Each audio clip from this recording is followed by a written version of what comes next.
காத்து ஊத காத்து சுத்தும் கடல் கரைய பார்த்து சத்தியமா கோயில் கொண்ட சுப்பையா எங்க குப்பத்துக்கு குல விளக்கு நீ ஐயா.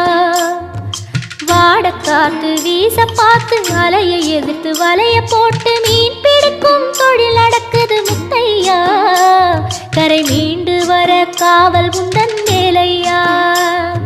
திருச்செந்தூர் ஆண்டவனே வேல் முருகா தினம் உனக்கு நன்றி சொல்வோம் மால் மருகா.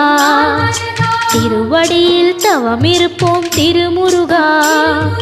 தீப்பெழுது நலமெனவே வடிவழகா.